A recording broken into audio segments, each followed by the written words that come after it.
Now welcome to another Let's Talk Some Bad Batch, where this time we will be discussing the final episode of the series, also known as The Cavalry Has Arrived. And we will be doing that by looking at some of the comments left on the review on the other channel. But first we must begin with your ever so brief review of this episode. I'll start by saying that the music was fantastic. It was a centerpiece, I think, throughout the entire episode. I was super happy that the episode was actually an acceptable length. There were a lot of things I think they did right. There were a few missed opportunities, I believe. I think when we talked about it, you said a lot of the opportunities that I noticed, you had noticed as well. Yeah, we had a lot of this. We didn't get to watch it together, unfortunately, so no, I stayed up till the wee hours. And I just got up in the morning like a human. But overall, I liked it. I thought they wrapped up the story of the Bad Batch pretty well. I mean, the show was supposed to follow them, and it did accomplish that. Though I think in a weaker point, I thought it was going to wrap up like all of the story points presented in the Bad Batch, and I feel like that aspect they did not accomplish. Yeah, I talked about it before. It felt like Season 2 had set up some bigger picture things that really kind of got dropped here in Season 3, especially with the clones and Chuchi and the Senate and what happens to them. Even Cody. Yeah, even Cody, even Wolf. Wolf, yeah. Kind of got Wolf left showed out. up. We kind of get this impression that maybe he's having a change of heart. And then we don't see him again, even though we know that by the time of Rebels, he joins up with Gregor and Rex. Yes. All right, shall we move on to some comments then? Absolutely. Our top comment is from Bowen Horn. I'm definitely shocked nobody died, but I'm very satisfied with how things turned out. It was exciting, emotional, the animation looked great, the music was unsurprisingly perfect, and it brought the story to a satisfying conclusion. The time skip to see Omega join the rebellion as a pilot was the cherry on top. All in all, I couldn't be happier. I agree. I mean, Bowen brings up a lot of really good points. I really did like the time skip to see Omega kind of grown up. I like that she had the red bandana in her hair, kind of reminded me of the one that Hunter used to wear that he isn't wearing, so maybe she made him that replacement along the way. Kind of cute. Text goggles were Text goggles, on the dashboard. I was sad that with the time skip we didn't get to see Crosshair or Recker. Yeah. Mm-hmm. They didn't look as aged as I assumed they would be as well, but that could be because they are a bad batch, so to speak, a mutation. You think they looked younger than you expected? I think so. I think they expected them to Hunter look a little looked bit like older. he'd been through the ringer a bit there. Maybe I'm just a bad judge of ages. Maybe. That could be. Speaking of that, how old do you think Omega is here? I have no idea. I could guess anywhere from 19 to late 20s. I feel like she's definitely somewhere in that range. I mean, if you think about how old Ezra is, we know that he was born on Empire Day. At Empire Day, Omega was at least, 9? More like 10 or 11 at the start of the Bad So if Batch. we say she was around 10, and then we're at the Rebellion times, so we want to fast forward roughly 10 to 15 to... At least, it depends. I mean, she says, Rebellion as if it is already, organized, which kind of implies, post A New Hope time period. I feel like that's accurate. I mean, that's 15, 16, 17 years past where we last to see them, because we have to assume, so a year yeah, or I think two she's has somewhere gone in by. her 20s. It would be pretty late 20s, actually, then. Mm-hmm. I can agree with that. Okay. I had no idea how old she was supposed to be. I think it could go many different ways. But no, I thought the finale was really, really good. I was surprised there were no deaths at all. I thought for sure we were losing Recker. And then I thought for sure we're losing Crosshair. We didn't lose anybody. Which I feel like the emotional levity of the situation, and maybe would have made sense to lose one of them.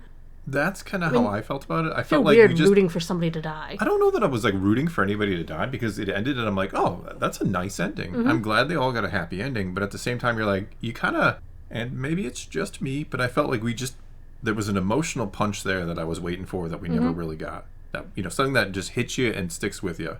Well, I was expecting either the epilogue or the end of the show to kind of set us up for what animated feature we can look for next. I expected that and they as definitely well. did not do that. Yeah. I thought Asajj Ventress is in the post-credit scene or some kind of ending scene. And it'd be interesting to see her involved in helping the kids. Yes. I thought that seemed like a pretty solid theory. Someone else had posted that last week. Next from Jack Scarata. Expectations were subverted in a good way. I was pretty satisfied with this ending. To all the Republic Commando fans, I'm so sorry for what happened. Yeah. Scorch! Hey, he took a lot of shots. Did he? He took 4 and then he fell, and it's why even use him? Look, I get it. This was never going to be the Scorch show, right? It was never going to be Delta Squad show. But if you were going to bring in a fan favorite like that, who a lot of people are just super excited to see, don't just have him like, oh, turn around like, oh, they shot me. Oh, like, come on. Do better. Here's an interesting fact. An attention to detail that I don't even know if you, the great Thor, has noticed. Echo shows up still in his stormtrooper costume, disguise, when the kids are being, like, about to be captured by the stormtroopers, right? Yeah. Do you notice that when he was around the kids, he stunned them, but when he was around everybody else, he was just shooting his gun off? When he was with the kids, he set it to stun, and he stunned the troopers there. But then, fast forward the episode, the kids are now out of the picture, and they're back to just shooting them. Interesting. It was like for the kids' sake, he set it to stun. Very interesting. I did not notice that. I thought you didn't that want to blow a hole nice in there. Little nod. No, he was probably for their sensibilities too. You didn't kill him, did you, Mister? No, they're just sleeping.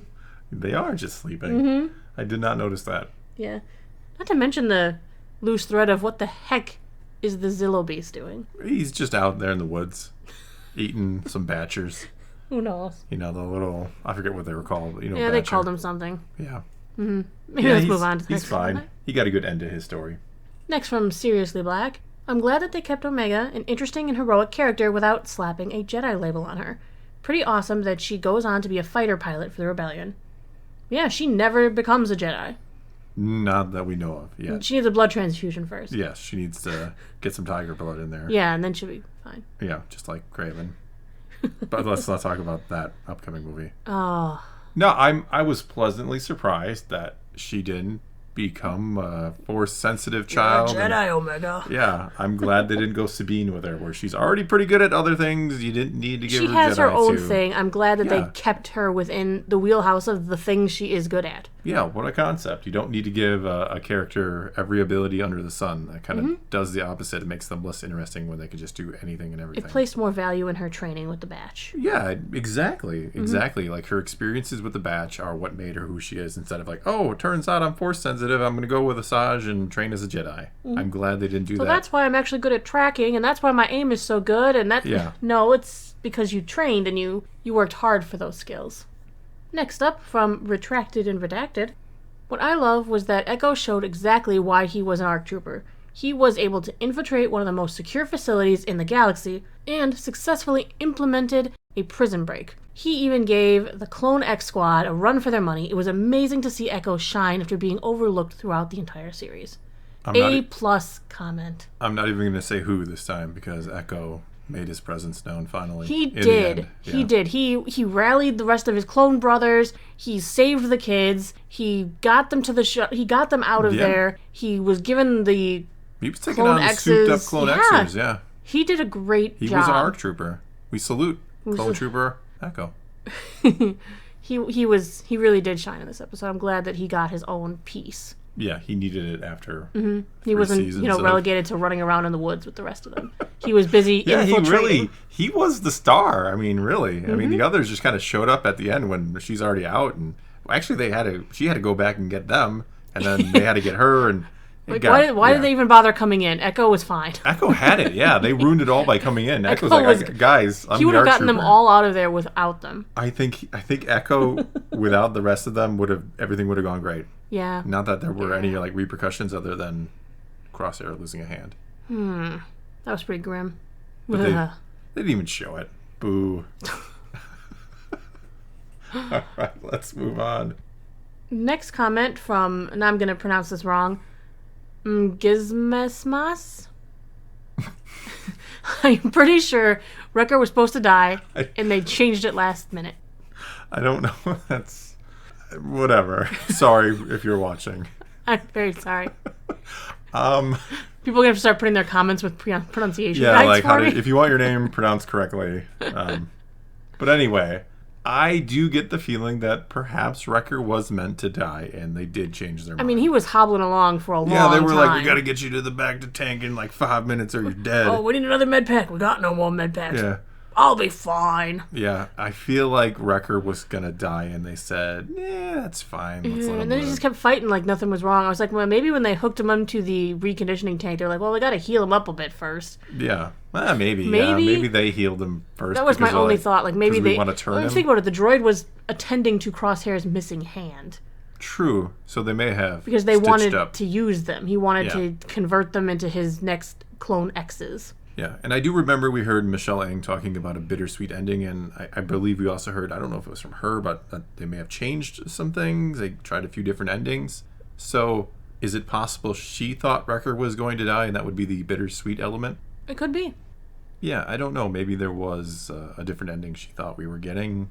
Or maybe they may not have told her what exactly the ending was going to be. I mean, maybe she's looking at it bittersweet as her life was saved, everything was Yeah. spared, but they couldn't really stop the Empire if things were still going to happen the way they did. Well, yeah, I mean, but I don't we know. knew that was going to be the case. It didn't feel as bittersweet to me. I didn't get bittersweet out of that at all. I got happily ever after, quite honestly. I mean, she survived, the children survived, Everybody survived. Project except for Necromancer got put on hold. Except for Rampart and Nalase. But speaking of Nalase, I think we got one last comment here. Last comment from Patra. Here we go again. Sorry. Nalase gained the martyrdom achievement. Chef's kiss. Perfect way for Mwah. Rampart to be killed and for her to I go did out. Yeah. Getting her revenge on the Empire for blowing up her home. Yeah.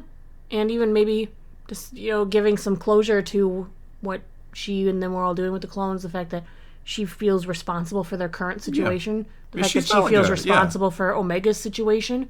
Let's not forget Nalase is not a saint. She is a cloner. She's one of them cloners, One of them cloners. as a certain chef on Coruscant might say, in a little diner.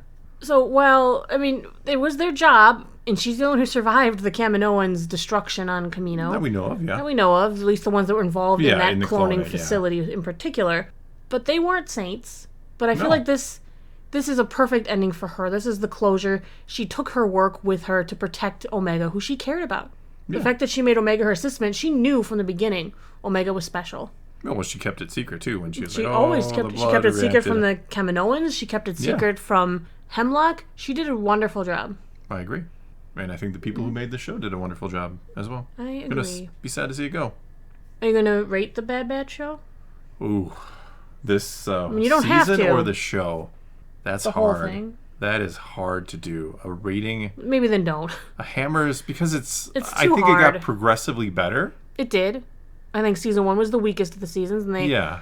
I mean, there were standout episodes, of course, but yeah. There was a lot of standout episodes in season 2, like the Oh, yeah. Crosshair Beautiful base episodes. episode, the Chuchi Senate episodes were really good. There are a few other good ones in season 2. Most of the episodes in season 3 were really good. Oh, yeah. Maybe a little short, but really good. And then season 1 was like, there were a couple decent episodes in season 1, and a lot of like, not bad. So overall, probably ballpark 7. Sounds fair. Yeah, I mean, Oh, I'm not rating it, so don't look at me like that. I was just tricking you into doing it. oh, you fooled me again. right, Sailor well. Naboo strikes again. You're one of them cloners. But anyway, that is going to be all we have for you this time. Now it is your turn. Take to the comments below. Tell us what you thought of the finale of The Bad Batch. Whatever the case may be. Again, leave those comments below. Let's talk some Star Wars. And until next time, thanks for watching.